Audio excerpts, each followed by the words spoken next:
সুপ্রিয় দর্শক ও শ্রোতা মণ্ডলী, আজকে আমরা কিছু কমন প্রিপোজিশন সম্পর্কে শিখব এবং তার কিছু বেসিক মিনিং জানব।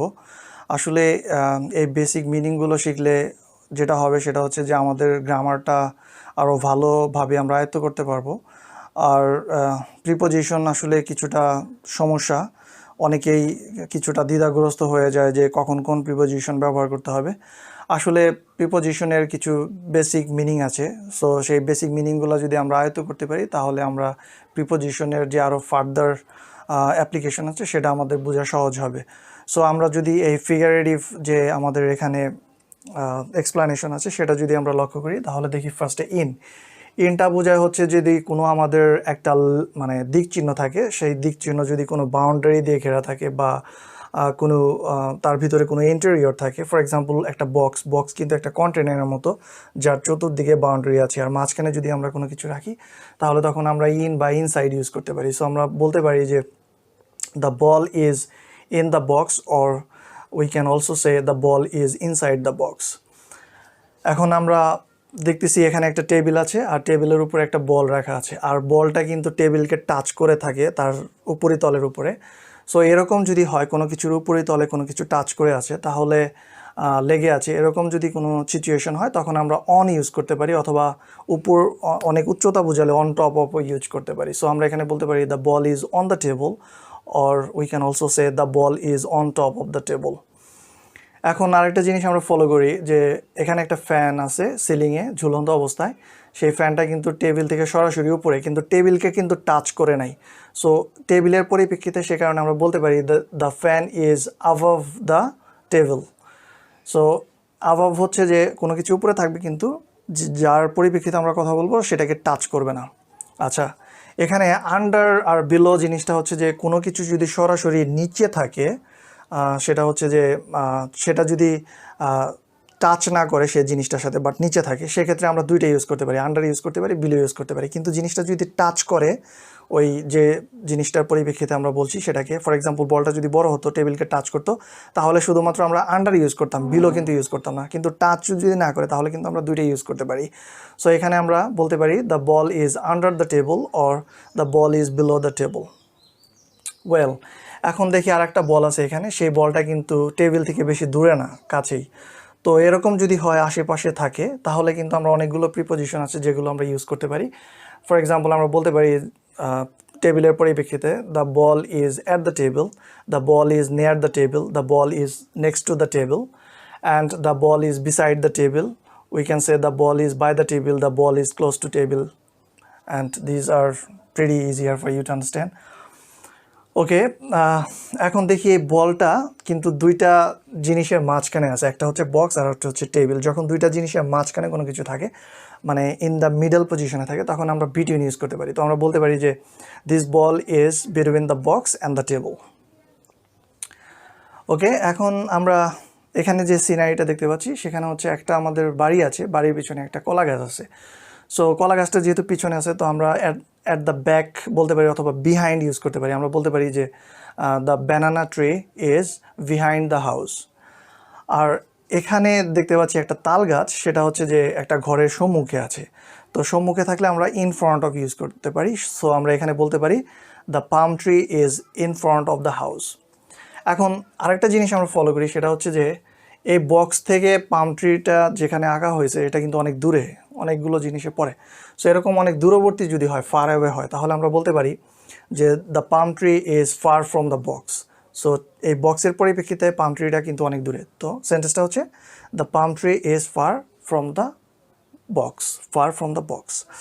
ওকে, এখন এখানে আমরা দেখতে পাচ্ছি একটা খোলা দরজা আছে। সো আমরা ইনটু কখন ইউজ করি? যখন আমরা কোনো একটা খোলা জায়গা থেকে ভিতরের বদ্ধ কোনো জায়গায় ঢুকি তখন আমরা ইনটু ইউজ করি। তো এই ক্ষেত্রে আমরা যদি বলি একটা লোক এই ঘর দিয়ে রুমে ঢুকলো, এই দরজা দিয়ে রুমে ঢুকলো, তাহলে আমরা বলতে পারি the man goes into the room, for example.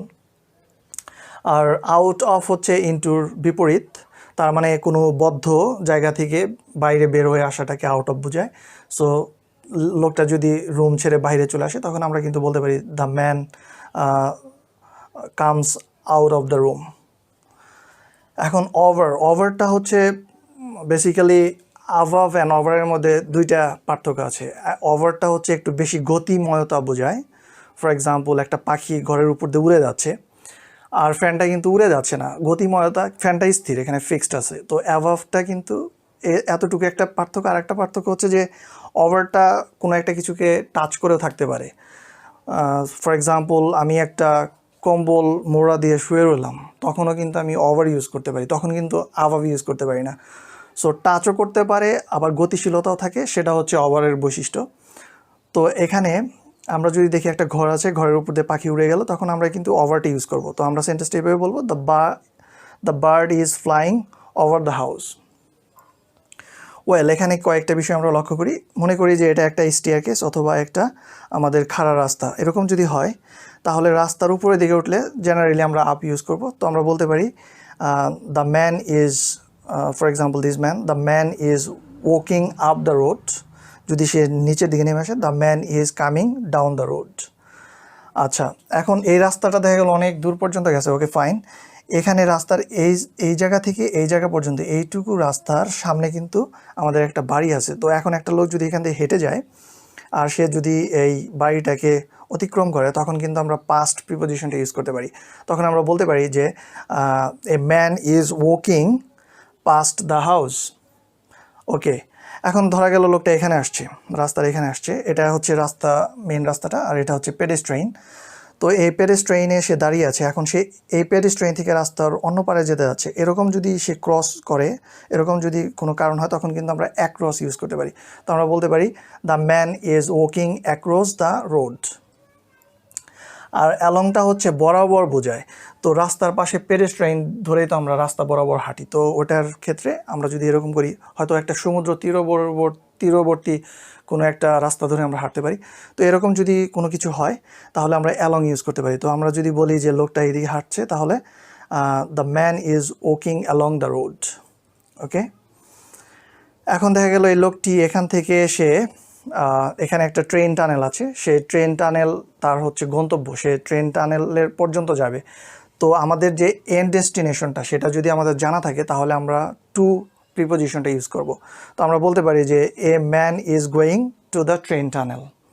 R train টানেলটা যদি এন্ড ডেস্টিনেশন না হয়, তার মানে আমরা যদি তার গন্তব্যটা না জানি, তার মানে সে ট্রেন টানেল পর্যন্তও যেতে পারে, তার আগেও থেমে যেতে পারে, তারপরেও যেতে পারে। এরকম যদি কোনো বিশেষ ক্ষেত্র হয়, তখন আমরা কিন্তু টুয়ার্ডস ইউজ করতে পারি, towards. So this preposition is very helpful to cover this sort of things. So আমরা বলতে পারি যে the man is going towards the train tunnel. Okay, এখন টানেলটা কীরকম, বৈশিষ্ট্যটা এরকম যে টানেলের সম্মুখে একটা ঢোকার রাস্তা আছে, খোলা জায়গা আছে, আবার বের হওয়ার জন্য একটা খোলা জায়গা আছে। তার মানে একটা ওপেনিং আছে আর একটা এক্সিট আছে। আর পুরো টানেলটা কিন্তু বাউন্ডারি দিয়ে ঘেরা, তাই না, কাভারিং করা। তো এরকম যদি কোনো কিছু হয় যার দুইটার দিকেই ওপেনিং আছে, একদিক দিয়ে ঢুকে আরেক দিক দিয়ে বের হয়ে যায়, আর পুরাটাই কাভার থাকে, তাহলে কিন্তু আমরা থ্রো ইউজ করতে পারি। সো আমরা বলতে পারি, যদি এদিক দিয়ে একটা ট্রেন যায়, তো আমরা সেন্টেন্সটা এরকমভাবে বলতে পারি যে a train goes through the tunnel. আরেকটা বিষয় আমরা লক্ষ্য করি, সেটা হচ্ছে যদি কোনো একটা নির্দিষ্ট ডেস্টিনেশন থেকে আর একটা নির্দিষ্ট ডেস্টিনেশন পর্যন্ত যাওয়া হয় বা যাওয়ার পরিকল্পনা থাকে, তো সেক্ষেত্রে আমরা কিন্তু ফ্রম আর টু ইউজ করতে পারি। সো এই লোকটার ধরি যে suppose it's his house, so সে যদি এখান থেকে ট্রেন টানেল পর্যন্ত যায়, আমরা বলতে পারি the man is going from this house to the train tunnel. Okay, এখন লাস্ট আমরা রাউন্ড আর অ্যারাউন্ড দেখব। আসলে রাউন্ড অ্যারাউন্ড রেফার করে হচ্ছে একটা সার্কেলকে বা একটা কার্ভ, বৃত্তাকার পথকে এটা বোঝায়। সো এখন আমরা যদি মনে করি এটা সূর্য আর এটা হচ্ছে পৃথিবী, তাহলে পৃথিবীটা কিন্তু সূর্যের চারদিকে ঘোরে। তো এটা বোঝানোর জন্য আমরা কি রাউন্ড ইউজ করতে পারি? আমরা বলতে পারি the earth moves round the sun, or we can also say the earth moves around the sun. তো প্রিপোজিশনের যে বেসিক মিনিংগুলো আছে এগুলো যদি আমরা ফার্স্টে বুঝতে পারি তাহলে কিন্তু দেখা যাবে পরবর্তীতে প্রিপোজিশনের আসলে ওয়াইড ইমপ্লিকেশনস আছে। একটা প্রিপোজিশন অনেকভাবে ইউজ হতে পারে, অনেক মিনিং আছে, অনেক কনটেক্সট আছে। সো এগুলো বোঝার জন্য এই বেসিক মিনিংটা বোঝা খুবই গুরুত্বপূর্ণ। সো আশা করি যে এই ভিডিও আপনাদেরকে মোটামুটি বেসিক মিনিংটা বুঝতে সাহায্য করবে। সো পরবর্তীতে আপনারা এই প্রিপোজিশনগুলোর আরও ওয়াইডার অ্যাপ্লিকেশন আছে সেগুলো সহজে বুঝতে পারবেন।